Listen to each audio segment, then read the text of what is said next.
नेताओं को लगता है कि इस प्रकार के निम्न वर्ग के शब्दों का इस्तेमाल कर, गाली देकर, क्यों उन्हें लगता है कि गांधी खानदान खुश हो जाएगा?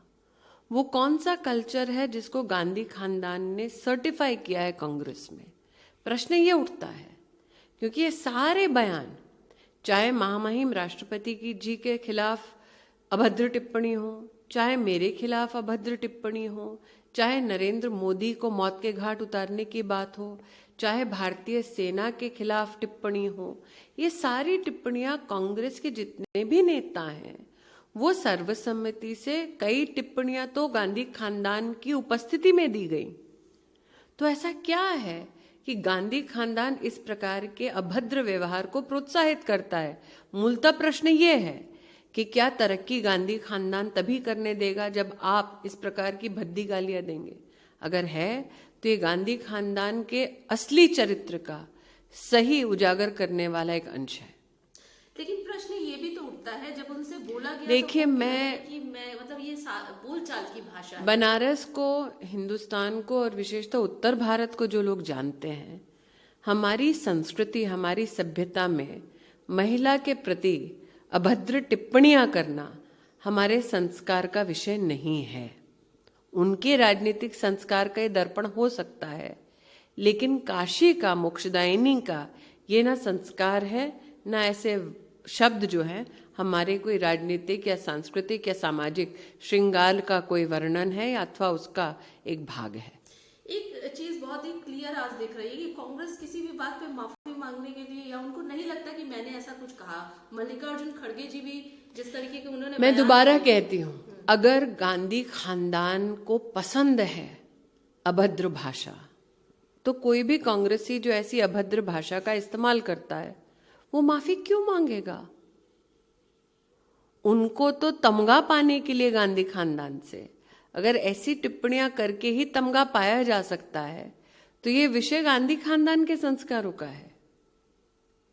साधारण कांग्रेस का कार्यकर्ता तो छोड़ दीजिए, साधारण राजनीतिक कार्यकर्ता इस प्रकार की टिप्पणियां नहीं करते। तो ऐसा क्यों है कि आम कांग्रेस के कार्यकर्ता को लगता है कि सोनिया जी को, राहुल जी को ऐसी बातें भाएंगी? ऐसा क्या है उनके चरित्र के बारे में? ये तो मैम मल्लिकार्जुन खड़गे जी की बात हो गई, लेकिन फिर वही एक प्रश्न मैं दोबारा कह रही हूँ, प्रश्न घूम फिर के उसी पे आता है, क्यों साधारण कांग्रेस के नेता या कार्यकर्ता को लगता है कि अगर अभद्र टिप्पणी करो महिला पे, मोदी को मौत के घाट उतारने की बात करो, तो सोनिया जी खुश हो जाएंगी? शुक्रिया, हमसे बात करने के लिए। All right, for more details, let's quickly go across to our political editor, Pallavi Ghosh, on the phone line with us. Pallavi, important to, in fact, put this into perspective as far as what Smriti Irani had to say. She's gone on to, in fact, address both the controversies, be it what Kharge had to say or even Ajay Rai about her. The fact of the matter is she's launched a scathing attack by questioning the character of the Gandhis, by questioning how can the junior workers in their party, like Ajay Rai, be allowed to make such statements? Thread in this is what she's talking about, whether it's in the context of Kharge, whether it's in the context of Ajay Rai, is a kind of language which Congress leaders use against their political opponents. To speak specifically about Smriti Irani herself, she tweeted yesterday also, where she actually challenged Rahul Gandhi and asked him whether he's going to be contesting from Amethi in 2024 and whether he's going to do it from 2 seats or going to do it from 1 seat, or is he scared? Clearly the barb was on him as per 2019 Lok Sabha elections, where you remember Rahul Gandhi contested both from Wayanad and Amethi and he lost from Amethi. So that's one political point she's making vis-a-vis herself. The second point is regarding Kharge's comments on the Prime Minister. So clearly what she's trying to say on behalf of the BJP and also herself, that Congress means you run down your political opponents, you make personal attacks, and just goes on to show that the Congress party has scant regard or respect for other people.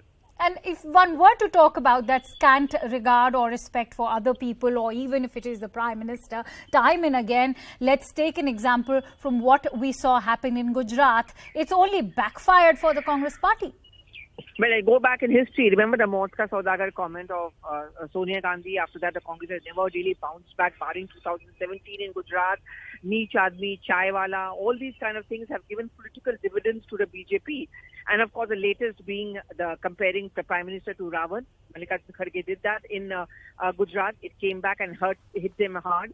And again, his latest comments comparing the Prime Minister to a Chuha, also talking about the fact that, other kind of comments which of course came on the Prime Minister and on the All BJP. right, Pallavi, I'm going to request you to continue to stay with me. I'm also joined in by Acharya Pramod Krishnan of the Congress Party.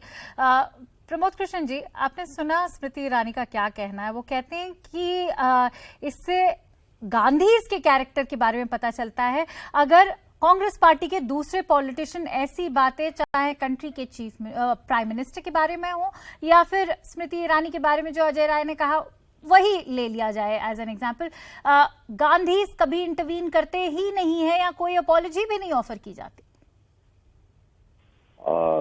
देखिए, बड़े अफसोस की बात यह है कि Congress party का कोई नेता अगर प्रधानमंत्री जी के बारे में अपशब्दों का प्रयोग करता है तो ना तो कांग्रेस लीडरशिप उसे डिफेंड करती है, ना कभी गांधी परिवार ने उसे डिफेंड किया है। जहां तक प्राइम मिनिस्टर मोदी के बारे में हत्या करना या हो जाना, इस तरह का जो बयान आया था मिस्टर कटेरिया का मध्य प्रदेश से, तो उनके ऊपर केस दर्ज हुआ और वो जेल में गए। दूसरा पॉइंट ये है कि लेकिन राहुल गांधी के लिए जो लोग गलत बोलते हैं, सोनिया गांधी जी के लिए जो गलत बोलते हैं, पंडित नेहरू के लिए जो गलत बोलते हैं, प्रियंका गांधी के लिए जो गलत बोलते हैं, उनके खिलाफ कोई कार्रवाई बीजेपी कभी नहीं करती है। टेलीविजन डिबेट्स के अंदर जिस तरह की बदतमीजी, जिस तरह का अपमान गांधी परिवार का किया जाता है। पर प्रमोद जी, एक कंट्री के प्राइम मिनिस्टर के खिलाफ इस तरह की अभद्र लैंग्वेज यूज करना या फिर जो उनको चूहे की तौर पे कंपेयर करना चूहे से, या फिर कंट्री की आर्मी को ही इंसल्ट करना, सोल्जर्स के मोरल का ख्याल ना रखना, क्या ये कहां तक उचित है? नहीं, मैं देश के प्रधानमंत्री के लिए अगर कोई अभद्र टिप्पणी करता है, मैं उसका समर्थन नहीं करता हूं, चाहे वो आप समर्थन नहीं करते पर आप माफी भी तो नहीं मांगते। नहीं, माफी तो वो मांगे जिसने कोई गलत बात की हो। अब किस किस के लिए माफी आचार्य प्रमोद कृष्णन मांगेंगे, किस किस के लिए माफी गांधी परिवार मांगेगा? क्या कभी प्रधानमंत्री जी के लिए राहुल गांधी ने या कांग्रेस? चलिए, माफी ना मांगे, माफी भले ही ना मांगे, पर टोक तो सकते ही है ना? नहीं, आप कैसे कह रहे हैं कि नहीं टोकते हैं? क्यों नहीं टोकते हैं? मगर दिक्कत ये है, कांग्रेस पार्टी इतनी बड़ी पार्टी है कि किसी भी नेता के मुंह पे लगाम लगाने के लिए उसके मुंह पे टेप तो नहीं लगाया जा सकता है।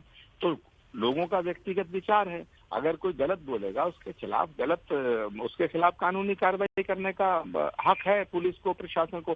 मगर मैं फिर साफ कर देना चाहता हूं, देश का प्रधानमंत्री किसी एक पार्टी का नहीं होता है, प्रधानमंत्री सबका होता है। और मैं प्रधानमंत्री की गरिमा के खिलाफ उनकी शान में अगर कोई गलत बयानी होती है तो मैं उसका घोर विरोध करता हूं। लेकिन दूसरे नेताओं के प्रति जब अपमानजनक शब्दों का प्रयोग होता है, उन नेताओं के, उन प्रवक्ताओं के खिलाफ बीजेपी को भी कार्रवाई करनी चाहिए। जहां तक सवाल है कि स्मृति ईरानी जी का, तो स्मृति ईरानी जी का तो मुझे ऐसा लगता है निजी झगड़ा है गांधी। प्रमोद जी, अभी मुद्दे से ना हिलिए, मुद्दा यही है कि जो भी बोला गया है स्मृति ईरानी जी के खिलाफ वो भी गलत है, प्राइम मिनिस्टर के खिलाफ भी जो बोला गया वो भी गलत है। कांग्रेस पार्टी हमसे बात करने के लिए बहुत बहुत धन्यवाद Pramod Krishnan ji. And with that, important to also bring in the reaction of one of the police officials who have spoken out as with regards to the FIR that has been filed against Ajay Rai.